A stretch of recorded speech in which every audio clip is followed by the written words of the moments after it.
If you like to grow things, worms are your very best friends, because not only do they aerate the soil in the root zone of the plants, but they leave behind the most beneficial soil nutrients that any soil can have, which are the worm castings, worm poop. And so it's like, oh my gosh, multiple win. You know, we got the aeration of the soil and the root zone of the plants, and we have the depositing of the fertilizer or the worm castings, and this can be absorbed by any kind of plant. And so, you know, with things like animal manure, some chicken manure or fresh cow manure or horse manure, it's got too much nitrogen in it for some plants, and the plants will actually die if they are exposed to raw, you know, cattle manure or chicken manure. Especially chicken manure is very high in nitrogen, and so you never want to just apply it directly to a garden bed or anything like that. And so what we like to do is say, you know, let's let the worms biodegrade or compost that manure. And then you can spread it after it's you know, stabilized more, and so the nitrogen and the phosphorus and the potash are all more accessible to the plants that you're growing, and so it's really this wonderful, extraordinary orchestra of activity that are going on, and the worms are just such a powerful contributor to this orchestral, you know, wonder. And so these worms are actively converting dying material into life. They are transformers, and it's like, oh my gosh, and well, how much do they cost? You know, they work for free. Can you imagine somebody who turns death into life is working for free? This is amazing. And we get distracted and we do things that are, you know, causing a net harm. And the worms are here to help us clean up our mistakes, you know, to process, you know, an overabundance of something like a big pile of manure or something that could burn plants, and they will convert that into the worm castings, which can be absorbed by the root systems of any kind of plant. It will not burn the roots. It will not hurt the plant in any way. In fact, it's going to be its food. The worms are feeding the plants. The worms are nourishing more life. And so they are life givers. We are connected to the soil. Without the soil, we have no food. Without the worms, we have no soil. And it just gets bigger and better the more worms we have in our soil. So you can't have too many worms. And if you thought, well, you know, they're layering my driveway every night, and so I need to thin the herd because I don't want to be running over them or accidentally stepping on them. So that's the time to have a worm gathering and a nice little hand-woven basket, and to present that to one of your friends or relatives as a gift and saying, here, this is for your garden. This is for your fruit trees. These are for your berry plants. These are for your nut trees. They love to cluster together. We will sometimes gather up, if we have like a plastic bucket on the ground that we have some water in, or if we have some compost in or some mulch in, I'll lift that bucket up, and I'm not surprised to see a handful of worms right there. Because at that interface of soil and plastic, there's a layer of moisture, because that moisture in the soil will condense on that smooth, cool plastic. And so the worms are right there to soak up that moisture. And so we will go through and find these worms in various places, and put them in a container and that can breathe, not a closed jar with a lid, please. And we'll take them and we'll put them into our composting toilets, so that these red wiggler worms can break down the elements in our feces and urine and turn that into nutrient-rich soil amendment. And so, you know, how much better can it get than that? To have a creature that is transforming something that would be potentially toxic to us, something that could have disease organisms, pathogens, and they are transforming that into, you know, nutrient-rich soil amendment that can feed us. You know, it's like, oh my gosh, these creatures are magical. They are such an inspiration. You know, and they are downtrodden, right? People, oh, worm, let's step on it. Oh, please, no. You know, pick up that worm off the sidewalk, pick off that worm off any surface of anything that's not earthy, and put it back on some soil. Because that's where it lives. It lives in the soil. It likes darkness. It doesn't like to be out in the bright lights.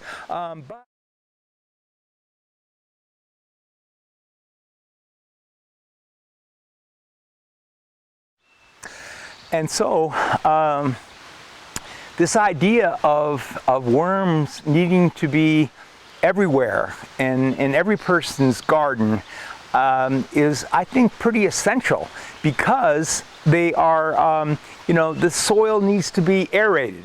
Now, if any of you have ever tried to garden in a heavy red clay soil, you know, it's very hard to dig. If you dig with a digging fork, if you try to run a rototiller through it, if you try to run a tractor, God forbid. We like hand tools for digging because it puts us closer to the earth. We're getting exercise, we're breathing more oxygen as we're working or being out in the sun or the rain. We're getting to hear the bird song. You know, we need to spend more time in the gardens. We need to spend more time with the worms. And so if you are thinking, gee, I'm worm deprived, my soil is worm deprived, I need to boost you know, their population density so that I can have healthier plants or more plants or bigger, you know, shrubs or trees, you know, or vines. And so I want to you know, give the plants the maximum opportunity to grow, to be all they can be, you know, because they're feeding me. And so I want to, how can I feed you back? You know, you're feeding me. Well, guess what? I've got some orange peels. Guess what? I got some potato peels. Guess what? I got you know, some part of the paper packaging that I bought something in that is not coated with plastic, that is biodegradable. And so I can start composting at home. If I live in an apartment or a townhouse or a condo or whatever, and I don't have access to you know, a backyard garden or something like that, I don't need to be out of the loop. I'm still connected, but I just have to make a little bit more effort. So what I will do is I will you know, get a pot, a growing pot of any diameter, and I will get some soil, hopefully some soil that is available in your area where you live, native soil, not soil that comes in a plastic package from some other part of the country. I mean, that's available at all the big box stores and all that. And you know, that's almost like introducing something that is maybe even unnecessary, that we have local soil. Now, if you have really dense, hard, red clay soil, you can imagine how we make pottery out of clay. And so when we fire it and everything, the pots, they are impenetrable for water loss. You know, so you know, have a pot and you can put water in it and carry it on your head if you're in Africa to have water for your family. And so that's the describing the fineness of the particles of the clay, very fine particles in clay, and so that's why they can bond so tightly together and form pottery, you know, basically. And so what we want to do is we want to break up that tight clay soil with organic material. We want to add leaves. We want to add grass cuttings. We want to add you know, straw, rain-spoiled hay, any kind of vegetable matter, carrot tops, weeds, anything to break up the density of that soil. And if you can imagine, you are a plant, and your legs are roots, and you need to get your legs under you. You need to put your legs down, but you know, it's a solid floor, and you can't get your legs through. So if you're all crumpled up, you know, how are you going to grow leaves? How are you going to grow flowers? How are you going to grow a vegetable, a fruit, you know, a berry? Because you have so little, you know, opportunity to gather moisture and nutrients through your root system. So if we add this organic material, you know, in the form of compost, which is, you know, all of the organic material that's available to us in nature, you know, and especially leaves are abundant because of our forest ecosystems, and they are willing to share. In fact, our neighbors might even be willing to share with us some wonderful containers, ritually gathered, actually, in the form of biodegradable bags. And I like to, you know, suggest that and encourage people to try to find ecological ways of doing things rather than the opposite. And so if you buy a bag that can biodegrade, like they have some heavy paper bags, and you can encourage your neighbors with lots of trees to gather the leaves in them, and then you can actually compost the bag that you brought the leaves home in. So you get your leaves out, you dig up some soil, you mix them together, and you want to have some moisture in there. And you can even use paper shreds. Like if you are shredding your office papers, or you know of people who discard them, we like to say that there is no such thing as waste. There are only resources, and if you ask someone, well, where does your garbage go, and they say away, and I say, well, please tell me where that away is, because it's not on the map, you know, and so there is no way. You know, these materials that we generate, hopefully biodegradable, compostable materials, can go back to Mother Earth. And so we can take this and put this compost and put this mulch back into our heavy clay soil and enrich it. We are enriching the soil. And then we add the worms to this mixture of organic materials, compost and mulch and sawdust and wood chips. Although, you know, when we get down to it, we have to get, you know, we have to look at things very carefully. Like, we don't want to use cedar sawdust, and we don't want to use redwood sawdust. Well, we want to leave all the redwoods growing out in west. Thank you very much. Anyway, but and we don't want to use cypress sawdust, because why? Because one of the characteristics of these trees is rot resistance, and so there are elements in the trees, in the dust that we cut from, you know, sawing or whatever, that are going to be antithetical to biodegradation and everything. They're going to want to stay intact. They don't want to break down. They don't want to be eaten by bacteria and everything like that, and organisms. So we need to avoid the cedar sawdust, redwood sawdust, cypress sawdust, and you know, get our hardwood sawdust from, you know, the abundance of hardwoods, or get softwood sawdust from pine trees and hemlocks and fir and spruce and like that, because those are all you know, non-durable kinds of sawdust that would break down readily.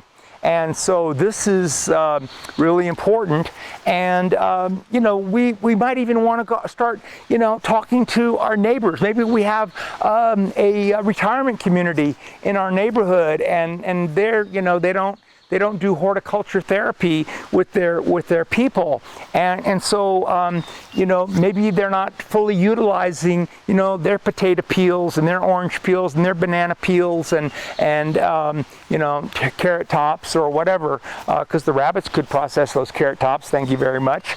And so we can say, oh, we'll be glad to take, if you guys would be willing to do what we call source separation, separate out the recyclable materials, you know, your paper, your glass, your metal, and plastic, of course, minimal plastic, I hope, and then the next stream that you would separate out would be your household hazardous waste, and hopefully there would be none, but if it is there, you have to be conscious of it and ensure that it's not going in with either your recyclables or your organic materials, your biodegradable materials. It needs to be processed by your city or county in a way that they process those hazardous and toxic materials, and then you want to take that organic fraction that's available from your senior citizen centers or apartment complexes, or, you know, neighborhoods where people are too busy to do much with their food leftovers and such, and to capture these resources and divert it into a compost pile, to divert it into mulch, you know, for the leaves and the sawdust especially. It can go right on as mulch, but the food material and everything you want to compost, and you want a ratio of at least 30 parts carbon to 1 part nitrogen. And so this carbon fraction can be in the form of dried leaves or dried grass. Now, if somebody puts the green grass on it, that's not carbon yet, that's nitrogen. And so it's wonderful, it's good, but you know, you need to add that dried grass clipping, you know, and count that as carbon. Count your leaves as carbon. Count your shredded paper as carbon. Count your cardboard scraps as carbon, and get that 30 to 1 ratio. 30 parts carbon, 1 part nitrogen. Everything green is nitrogen. You know, you can compost meat, you know, poultry, fish, pretty much anything that's has been biologically alive at some point in the cycle is available for composting. And so what we want to do is to, you know, pull all of these materials, and I mean, really, you know, we're talking about reorganization of our minds and our culture. Because so many of us, you know, who grew up in urban areas or suburban areas, we just, you know, put our stuff in a can or a bag or something and let it go away, which, you know, we later found out that was on the banks of somebody's river, and when it would rain hard, those materials, including the hazardous and toxic waste materials, were washing into the river. And guess what? Somebody downstream used that river water as the source for their drinking water. And oh my gosh, we didn't intend that. We didn't know better. Well, guess what? Now we know better. Science is helping us dramatically to learn the consequences of our behaviors. And we want to make sure that everything we do is, you know, respectful of life itself, that we're honoring life. We're trying to, you know, live a life of harmlessness, where we treat every living creature with respect and gratitude, and that we want to ensure the continuity of as much biological diversity as possible. And by composting, you know, we are honoring all of the dead and dying material of nature, and we're bringing it into a form that can be bioavailable for our plants. You know, even if it's a house plant, you can put compost for a house plant if you don't have any, you know, garden plants or anything like that.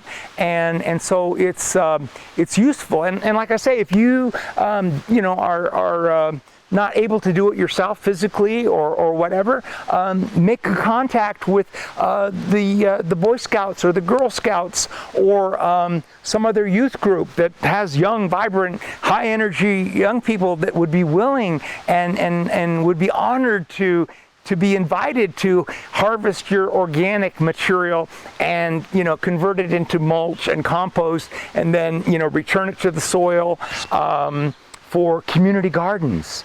We can transform inner cities, you know, through community gardening, and give young people and, you know, physically active, healthy people a chance to get some exercise, you know, tilling the ground, adding mulch, adding compost, and growing food so that, you know, they know where their food comes from.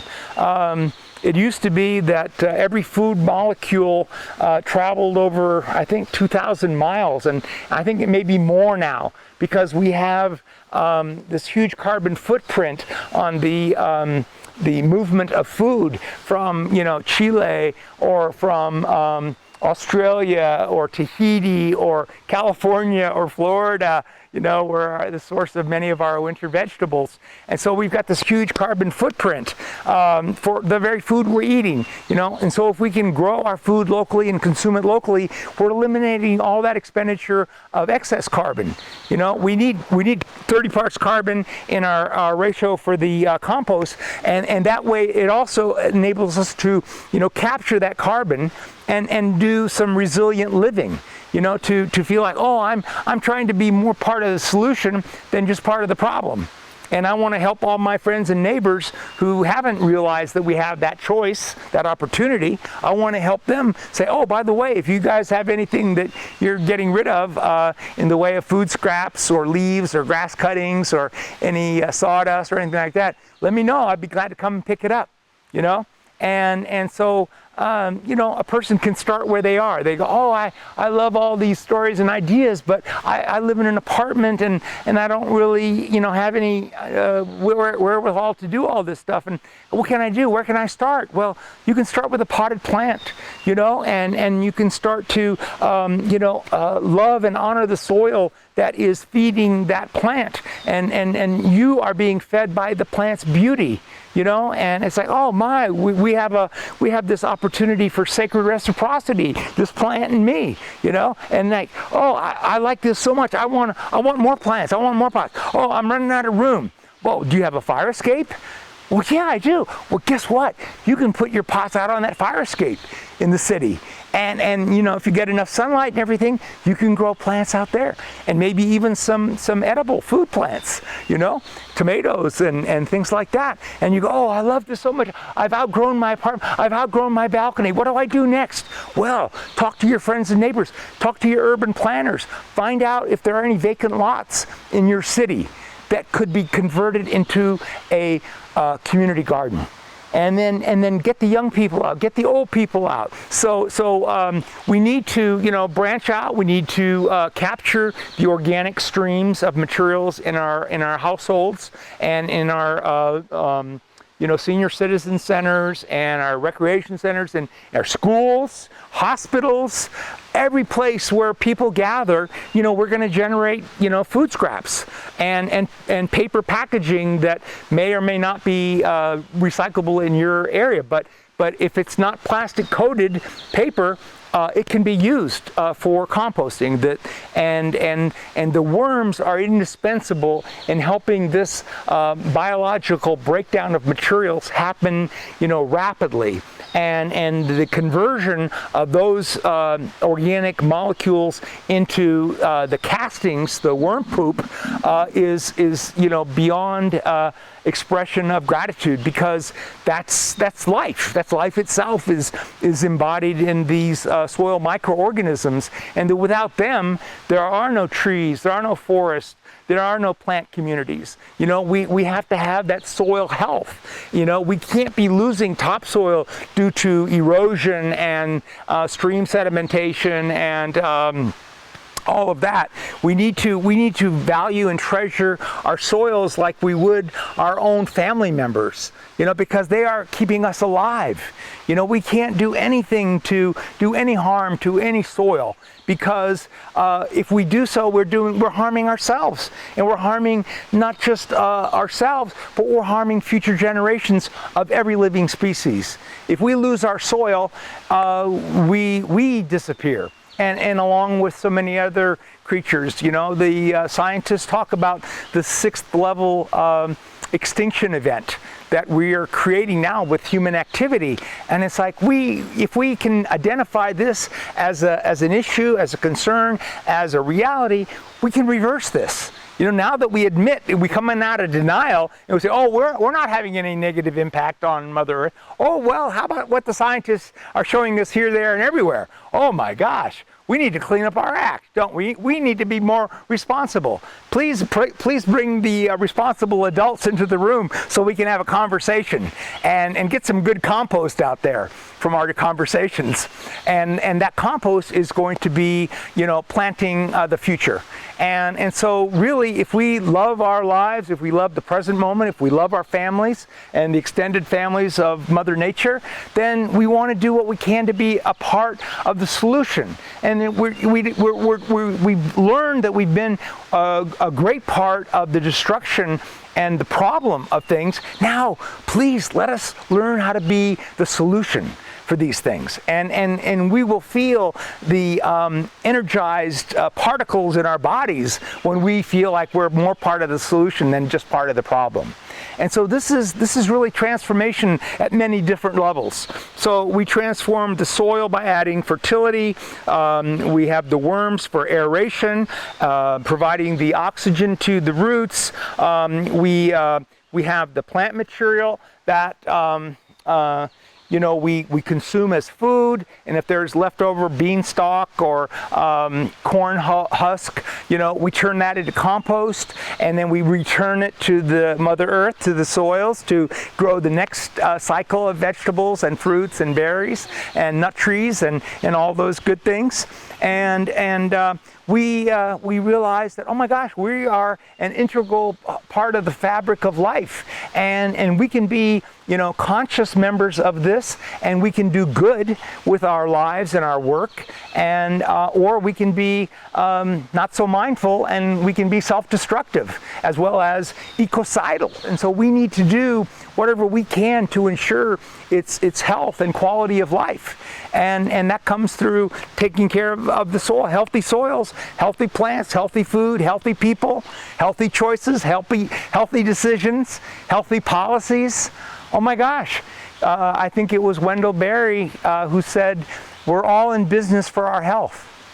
You know, you say, what business are you in? Oh, I'm in da-da-da-da-da. No, we're all in the business of health.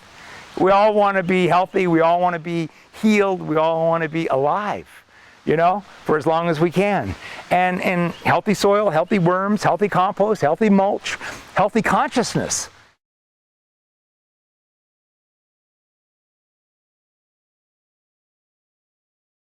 I need to go and support these local farmers who are growing some of this food, and that way I'm helping support them on the land, and there's not a lot of carbon footprint for, you know, fruits and vegetables coming from Florida and California and all that, or beyond.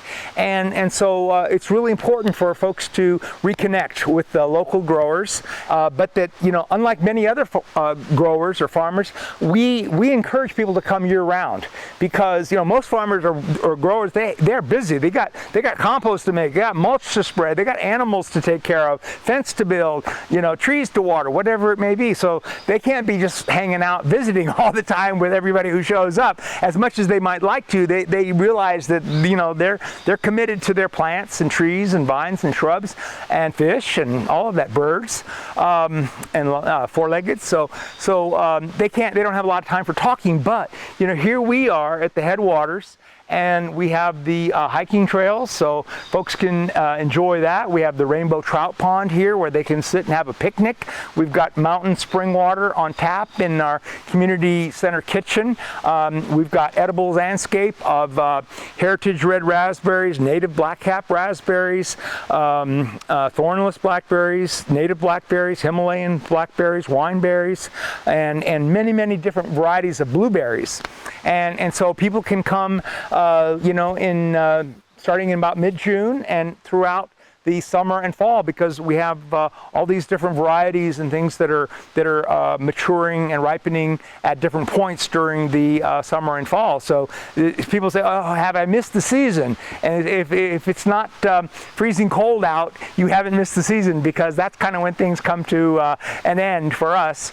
And but until then, you know, we're going to have something probably worth picking and enjoying.